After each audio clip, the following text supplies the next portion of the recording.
Madame Bovary by Gustave Flaubert. Translated by Eleanor Marks Aveling. Part 1, Chapter 2. One night towards 11 o'clock they were awakened by the noise of a horse pulling up outside their door. The servant opened the garret window, and parleyed for some time with a man in the street below. He came for the doctor, had a letter for him. Nastasie came downstairs shivering, and undid the bars and bolts, one after the other. The man left his horse, and following the servant, suddenly came in behind her. He pulled out from his wool cap with grey top-knots a letter wrapped up in a rag, and presented it gingerly to Charles, who rested on his elbow on the pillow to read it. Nastasie, standing near the bed, held the light. Madame, in modesty, had turned to the wall, and showed only her back.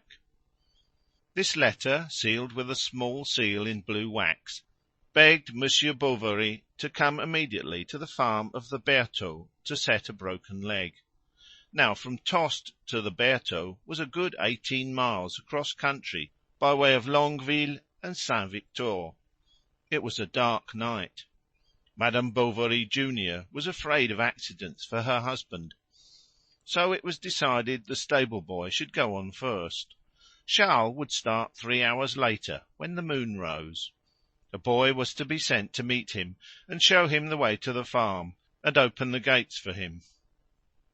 Towards 4 o'clock in the morning, Charles, well wrapped up in his cloak, set out for the Bertaux. Still sleepy from the warmth of his bed, he let himself be lulled by the quiet trot of his horse.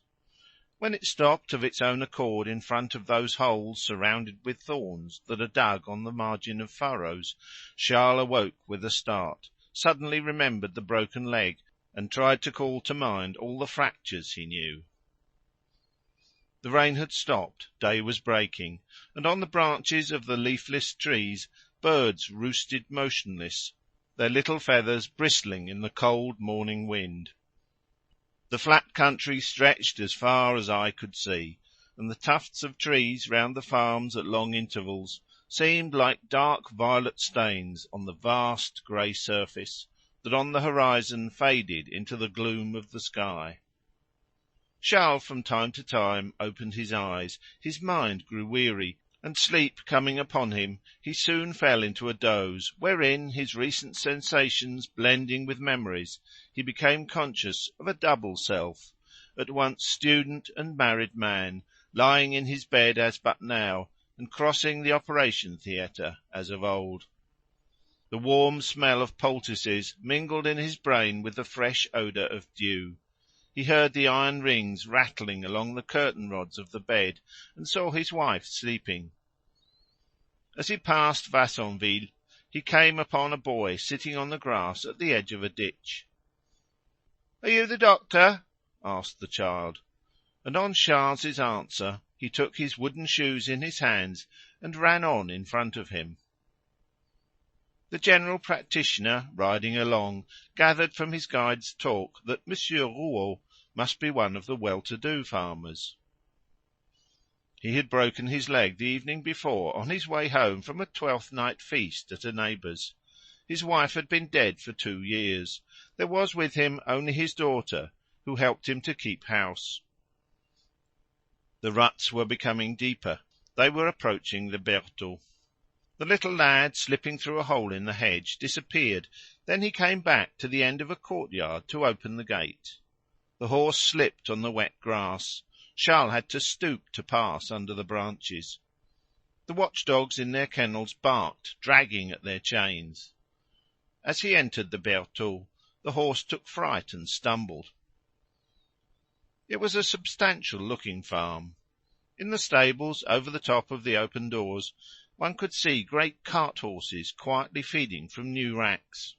Right along the outbuildings extended a large dunghill, from which manure liquid oozed, while amidst fowls and turkeys, 5 or 6 peacocks, a luxury in Chauchois farmyards, were foraging on the top of it. The sheepfold was long, the barn high, with walls smooth as your hand. Under the cart shed were 2 large carts and 4 ploughs, with their whips, shafts, and harnesses complete, whose fleeces of blue wool were getting soiled by the fine dust that fell from the granaries. The courtyard sloped upwards, planted with trees set out symmetrically, and the chattering noise of a flock of geese was heard near the pond. A young woman in a blue merino dress with 3 flounces came to the threshold of the door to receive Monsieur Bovary, whom she led to the kitchen, where a large fire was blazing. The servants' breakfast was boiling beside it in small pots of all sizes. Some damp clothes were drying inside the chimney corner. The shovel, tongs, and the nozzle of the bellows, all of colossal size, shone like polished steel, while along the walls hung many pots and pans, in which the clear flame of the hearth, mingling with the first rays of the sun coming in through the window, was mirrored fitfully. Charles went up to the first floor to see the patient. He found him in his bed, sweating under his bedclothes, having thrown his cotton nightcap right away from him. He was a fat little man of 50, with white skin and blue eyes, the forepart of his head bald, and he wore earrings. By his side on a chair stood a large decanter of brandy, whence he poured himself a little from time to time to keep up his spirits. But as soon as he caught sight of the doctor, his elation subsided, and instead of swearing, as he had been doing for the last 12 hours, he began to groan freely. The fracture was a simple one, without any kind of complication. Charles could not have hoped for an easier case. Then, calling to mind the devices of his masters at the bedsides of patients, he comforted the sufferer with all sorts of kindly remarks, those caresses of the surgeon that are like the oil they put on bistouries. In order to make some splints, a bundle of laths was brought up from the cart-house. Charles selected one, cut it into 2 pieces, and planed it with a fragment of window-pane, while the servant tore up sheets to make bandages, and Mademoiselle Emma tried to sew some pads. As she was a long time before she found her work-case, her father grew impatient. She did not answer, but as she sewed she pricked her fingers, which she then put to her mouth to suck them. Charles was surprised at the whiteness of her nails. They were shiny, delicate at the tips, more polished than the ivory of Dieppe, and almond-shaped. Yet her hand was not beautiful, perhaps not white enough, and a little hard at the knuckles. Besides, it was too long, with no soft inflections in the outlines. Her real beauty was in her eyes. Although brown, they seemed black because of the lashes, and her look came at you frankly, with a candid boldness. The bandaging over, the doctor was invited by Monsieur Rouault himself to pick a bit before he left. Charles went down into the room on the ground floor. Knives and forks and silver goblets were laid for 2 on a little table at the foot of a huge bed that had a canopy of printed cotton with figures representing Turks. There was an odour of iris root and damp sheets that escaped from a large oak chest opposite the window. On the floor in corners were sacks of flour stuck upright in rows. These were the overflow from the neighbouring granary, to which 3 stone steps led. By way of decoration for the apartment, hanging to a nail in the middle of the wall, whose green paint scaled off from the effects of the saltpetre, was a crayon head of Minerva in gold frame, underneath which was written in Gothic letters, "To dear Papa." First they spoke of the patient, then of the weather, of the great cold, of the wolves that infested the fields at night. Mademoiselle Rouault did not at all like the country, especially now that she had to look after the farm almost alone. As the room was chilly, she shivered as she ate. This showed something of her full lips, that she had a habit of biting when silent. Her neck stood out from a white turned-down collar. Her hair, whose 2 black folds seemed each of a single piece, so smooth were they, was parted in the middle by a delicate line that curved slightly with the curve of the head, and just showing the tip of the ear, it was joined behind in a thick chignon, with a wavy movement at the temples that the country doctor saw now for the first time in his life. The upper part of her cheek was rose-coloured. She had, like a man, thrust in between two buttons of her bodice a tortoise-shell eyeglass. When Charles, after bidding farewell to old Rouault, returned to the room before leaving, he found her standing, her forehead against the window, looking into the garden, where the bean-props had been knocked down by the wind. She turned round. "Are you looking for anything?" she asked. "My whip, if you please," he answered. He began rummaging on the bed, behind the doors, under the chairs. It had fallen to the floor between the sacks and the wall. Mademoiselle Emma saw it, and bent over the flour-sacks. Charles, out of politeness, made a dash also, and as he stretched out his arm, at the same moment felt his breast brush against the back of the young girl bending beneath him. She drew herself up, scarlet, and looked at him over her shoulder as she handed him his whip. Instead of returning to the Bertaux in 3 days, as he had promised, he went back the very next day, then regularly twice a week, without counting the visits he paid now and then, as if by accident. Everything, moreover, went well. The patient progressed favourably, and when, at the end of 46 days, old Rouault was seen trying to walk alone in his den, Monsieur Bovary began to be looked upon as a man of great capacity. Old Rouault said that he could not have been cured better by the first doctor of Yvetot, or even of Rouen. As to Charles, he did not stop to ask himself why it was a pleasure to him to go to the Bertaux.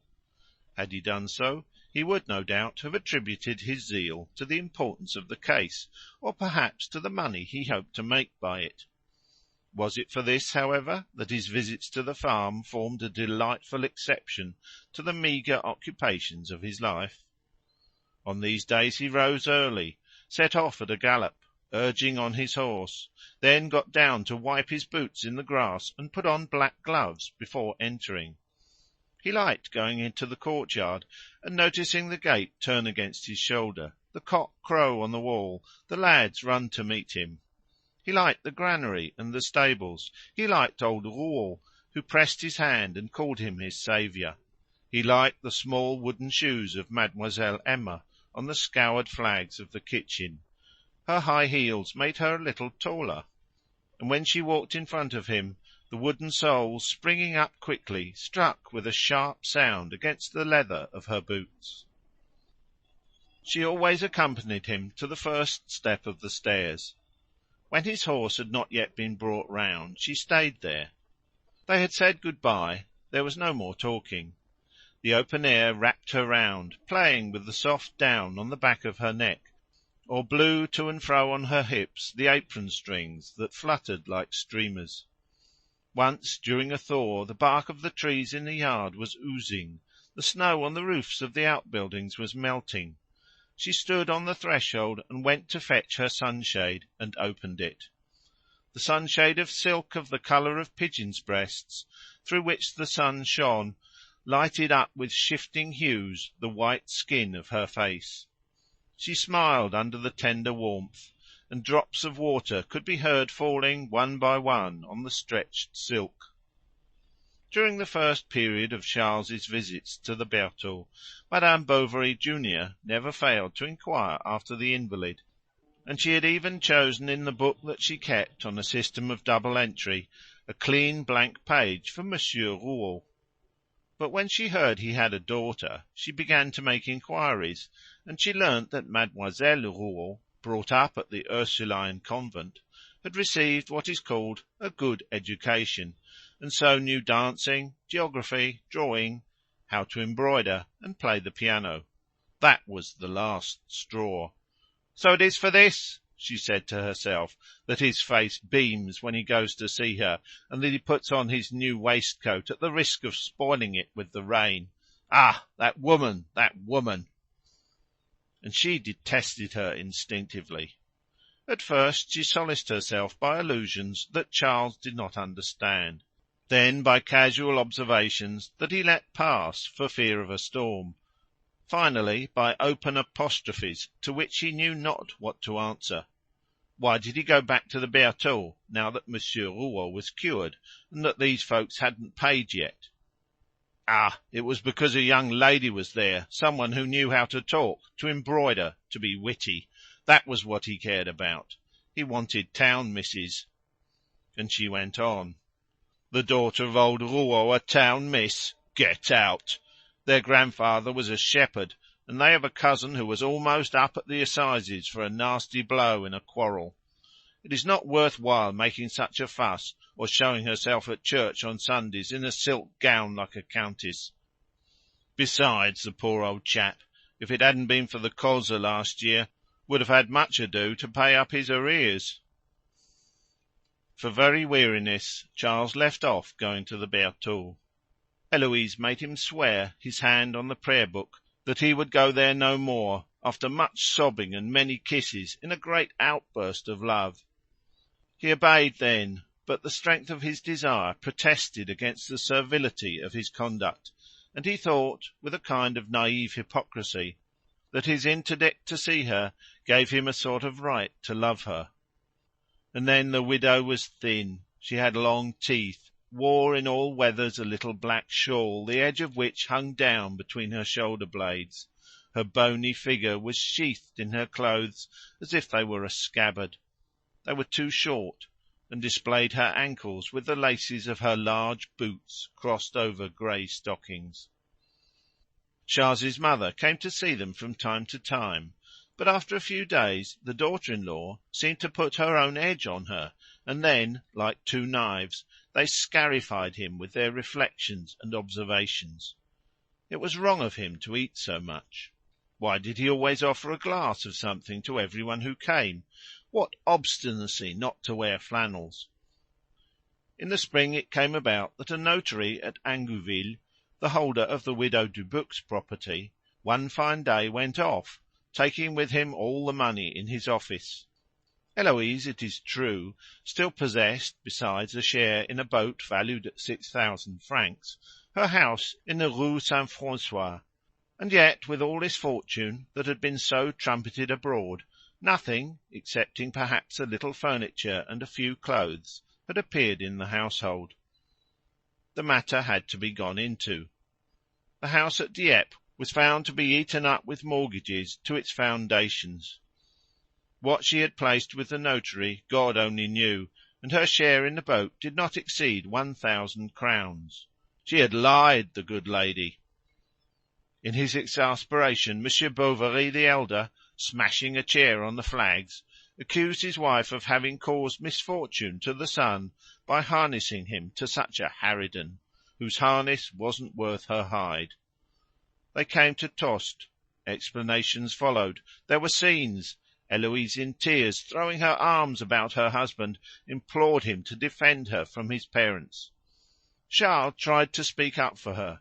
They grew angry and left the house. But the blow had struck home. A week after, as she was hanging up some washing in her yard, she was seized with a spitting of blood, and the next day, while Charles had his back turned to her, drawing the window-curtain, she said, "Oh, God!" gave a sigh, and fainted. She was dead. What a surprise! When all was over at the cemetery, Charles went home.